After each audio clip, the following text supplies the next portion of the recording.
નમસ્કાર વિદ્યાર્થી મિત્રો, સ્વાગત છે આપનું ગુજરાતી પાઠશાલામાં.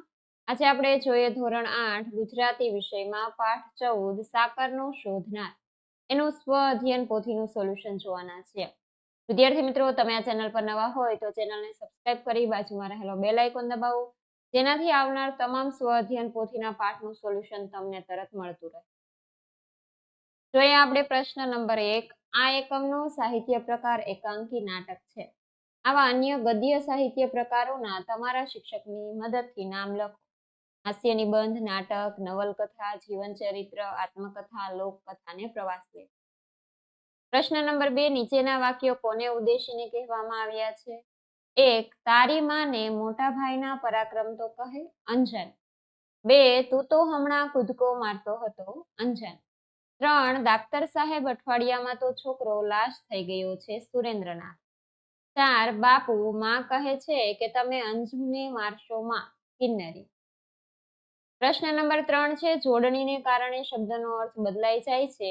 આવા અન્ય શબ્દો લખો અને તેના અર્થ મુજબ વાક્ય બનાવો. સારું એટલે થાય ને માટે. મારા પિતાજી મારી સારું રમકડા લાવ્યા. સારું સુંદર. મને એક સુંદર મોર જોવા મળ્યો. રજ એટલે ધૂળ. જોરદાર પવન ફૂંકાતા રજની ડમરીઓ ઉડવા લાગી. અને રંજ એટલે પસ્તાવો. હું ખોટું બોલ્યો તેને મને પસ્તાવો થયો. પ્રશ્ન નંબર 4. એકમના આધારે નીચેના પ્રશ્નોના જવાબ લખો. તમને આ નાટકનું કયું પાત્ર ગમ્યું, શા માટે? મને આ નાટકમાં ભાસ્કર રાયનું પાત્ર ગમ્યું, કેમ કે તેઓ માનતા હતા કે બાળકોને રમવા માટે પૂરતો સમય આપવો. 2. અંજનથી શાહીનો ખડિયો કઈ રીતે ઢોળાઈ ગયો? અંજન નિરાશ થઈને ખુરશીમાં પડે છે ત્યારે તેનો હાથ અથડાતા લાલ શાહીનો ખડિયો ઢોળાઈ જાય છે. 3. અંજનની જગ્યાએ તમે હો તો શું કરો? અંજનની જગ્યાએ હું હોઉં તો પ્રવૃત્તિ દ્વારા શિક્ષણનો મહાવરો કરું અને પિતાની આજ્ઞાનું પાલન કરું. પ્રશ્ન નંબર 4 છે નિખિલ રાયને અંજનની કેવી પ્રવૃત્તિઓ ગમતી નથી? નિખિલ રાયને અંજન બારીના કાચ ફોડે, દવાની બાટલી ફોડે, શાહી ઢોળે, કપડાં ગંદા કરે, આખા ઘરમાં ડાઘા પાડે, ટેબલ પર નાચ કરે, પોતાના બૂટ નોટબુક સાથે મૂકે, ચોપડી ગમે ત્યાં રખડેલી પડી હોય અને ધોયેલા અને ગંદા કપડાં એકસાથે મૂકેલા હોય, આવી પ્રવૃત્તિઓ ગમતી નથી. 5. અંજન કેવી વ્યથા અનુભવે છે? અંજનને એના પિતા એનું મનગમતું કામ કરતા સતત ટોકતા રહે છે અને વઢે છે. તે અંજન પાસેથી પૈડું, ભમરડો, લખોટા જેવા રમવાના સાધનો લઈ લે છે. આથી તેનો આનંદ મરી જાય છે. પિતાની બીકથી માંદો પડી જાય છે. અંજન માને છે કે તેને તડકામાં ખૂબ કૂદાકૂદ કરી એટલે તેને તાવ આવ્યો. એની માં માને છે કે એના બાપુ વઢિયા ન હોત તો તે માંદો ન પડે. તેની બહેન કિન્નરીને એમ લાગે છે કે ભાઈ એના વાંકે માંદો પડ્યો છે. પણ અંજન માને છે કે બહેનને દોષિત ગણતો નથી. એનો તો પોતાના નસીબનો જ વાંક કાઢે છે. પ્રશ્ન નંબર 5. નીચેના વાક્યોમાં લાગુ પડતો રૂઢિપ્રયોગ કૌંસમાંથી શોધીને લખો. તરંગી વ્યક્તિનું મન કોઈ જગ્યાએ સ્થિર રહેતું નથી. મન ભીતોમાં ભવનું. 2. માનસિક રીતે અસ્થિર લોકો વાત વાતમાં ગુસ્સે થઈ જાય છે, મિજાજ ગુમાવે. 3. સજ્જનો નાની નાની વાતો ધ્યાનમાં લેતા નથી, આંખ આડા કાન કરે. 4. રાત્રિના અંધકારમાં શેખ અબ્દુલ્લાને અજાણી વ્યક્તિના શબ્દો સંભળાવા લાગ્યા, કાને અથડાવવું. 5. પોલીસના 3rd ડિગ્રી રિમાન્ડમાં પણ તે મૂંગો રહ્યો, મોઢામાં મગ ભર્યો.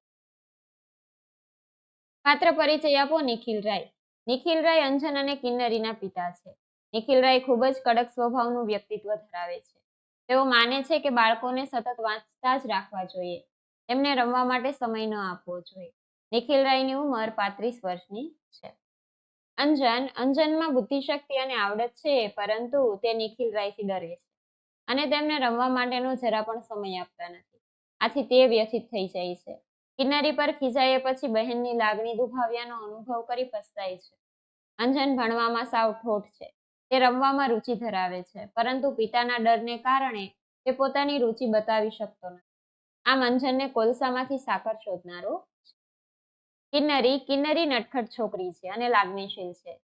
સ્વભાવની સારી છે. પોતાનો ભાઈ બીમાર થતા કિન્નરી સતત તેની પાસે બેસી રહે છે અને રમવા પણ જતી નથી. તેને એવું લાગે છે કે એના કારણે બાપુ અંજનને વઢ્યા એટલે અંજન બીમાર પડ્યો. પ્રશ્ન નંબર 7 છે, મને શું થવું ગમે? 10-12 વાક્યોમાં લખો. મને ક્રિકેટર થવું ગમે. ક્રિકેટ એવી રમત છે જે ખેલદિલીની ભાવના જગાડે છે. ક્રિકેટના મેદાનમાં ચોગ્ગા અને છગ્ગા મારીને પ્રેક્ષકોના દિલ જીતવા છે. મને મહેન્દ્રસિંહ ધોની જેવા કેપ્ટન બનવાની ઈચ્છા છે. મારે સચિનની જેમ ક્રિકેટ જગતમાં નામ કમાવવું છે. મારે વિરાટ કોહલી જેવી ફિટનેસ કેળવવાની ઈચ્છા છે. ક્રિકેટ રમવાથી શરીર સ્વચ્છ રહે છે. ભારતમાં ઘણા બધા લોકો ક્રિકેટની રમત જુએ છે, તેથી મને ક્રિકેટર બનવાનો ઉત્સાહ વધે છે. ક્રિકેટ એ આખા વિશ્વમાં રમાતી રમત હોવાથી વિશ્વના બધા દેશોમાં જવાનો મોકો મળે છે. ક્રિકેટર બનવાથી ઘણા બધા આર્થિક લાભ પણ થાય છે.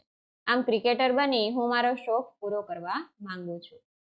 પછી છે નીચેની જાહેરાત વાંચો, સમજો અને પ્રશ્નોના જવાબ લખો. આ જાહેરાત શાની છે? આ જાહેરાત ગુજરાતી કોમેડી નાટક. અશોક પાસે 100 રૂપિયા છે તો તે કઈ કઈ ટિકિટ લઈ શકશે? અશોક સિલ્વર ગેલેરીની એક ટિકિટ લઈ શકશે.